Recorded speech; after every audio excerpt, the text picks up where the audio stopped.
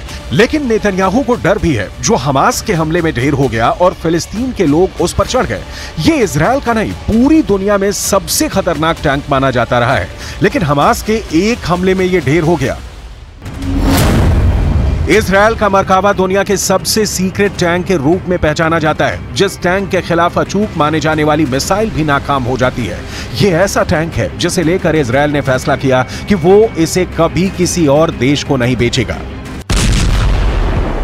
जिस जलते हुए टैंक की तस्वीरें पूरी दुनिया ने देखी, अब वही टैंक गाजा पर चढ़ाई करने के लिए सबसे आगे रहकर कमान संभालेगा। ये सब नेतन्याहू के फैसले पर निर्भर करेगा। उसी मरकावा टैंक को लेकर बहुत सी बातें हैं जो आज भी इजरायल की डिफेंस इंडस्ट्री के अंदर ही सीक्रेट बनी हुई हैं। दुनिया इस टैंक के बारे में बहुत सी बातें नहीं जानती है। इजरायल की भाषा हिब्रू में मरकावा का मतलब होता है रथ, और अब इसी रथ पर फिलिस्तीन के लोग सवार हैं। इजरायल की थल सेना का ये सबसे खतरनाक हथियार हमेशा इजरायल को बड़ी कामयाबी दिलाता आया है।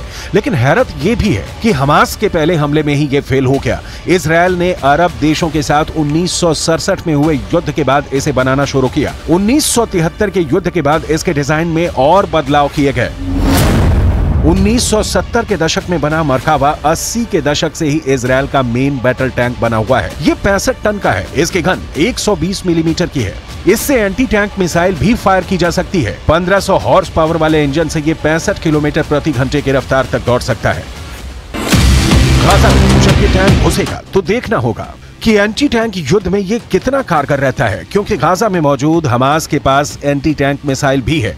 इसमें कोई शक नहीं कि वहीं बारूदी सुरंग भी बिछाई गई होंगी। इसमें भी कोई शक नहीं। हालांकि जब जब हमास ने हमला किया है तो ये टैंक जहां था वहीं खड़ा रह गया। दूसरे टैंकों की तरह इस टैंक का इंजन पीछे नहीं आगे होता है, ताकि दुश्मन के हमले के वक्त इस टैंक में बैठे सैनिक सुरक्षित रहें। लेकिन हमास के हमले के बाद इस टैंक से इजरायली सैनिकों को मुर्दा हालत में बाहर निकाला गया। वो तस्वीरें आपको विचलित कर सकती हैं, इसलिए उसे शामिल नहीं किया गया है। ये एक इन्फेंट्री फाइटिंग व्हीकल के तौर पर भी काम करता है। लेकिन इस टैंक को बचाने वाला बड़ा सिस्टम आयरन डोम की तरह ही नाकाम साबित हुआ।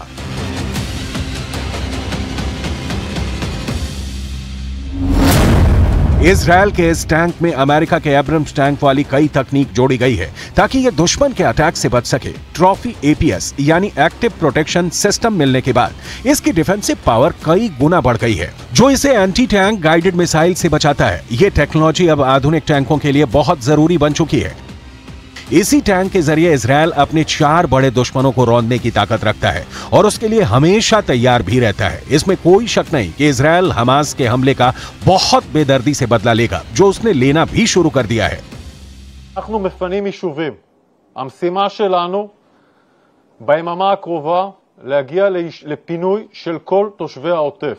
הפינוי הזה צריך להיות בטוח, לסרוק את השטח, לוודא שאין מחבלים, להוציא אוטובוסים, לפנות את התושבים. אנחנו נסיים את המשימה הזאת ביממה הקרובה. יש עשרות אלפי לוחמים במרחב כל העוטף. इजरायल अब हमास और उसके कमांडर्स को छोड़ेगा नहीं। अगले 24 घंटे बेहद अहम रहने वाले हैं, क्योंकि गाजा में अगर इजरायल घुसता है तो उसे बाकी अरब देशों की तरफ से होने वाले हमलों के लिए भी तैयार रहना होगा। हालांकि इस युद्ध को रोकने की कोशिश शुरू हो चुकी है, लेकिन इस बार हमास ने जिस डिग्री का हमला किया है उसने इजरायल को हिलाकर रख दिया है और उसके पास भी पूरी तरह बदला लेने के अलावा कोई रास्ता नहीं बचा है। एक तरह से कह सकते हैं कि इजरायल और फिलिस्तीन के बीच यूक्रेन से भी बड़ा युद्ध शुरू हो चुका है। यहाँ यूक्रेन से भी ज्यादा खून बहने वाला है।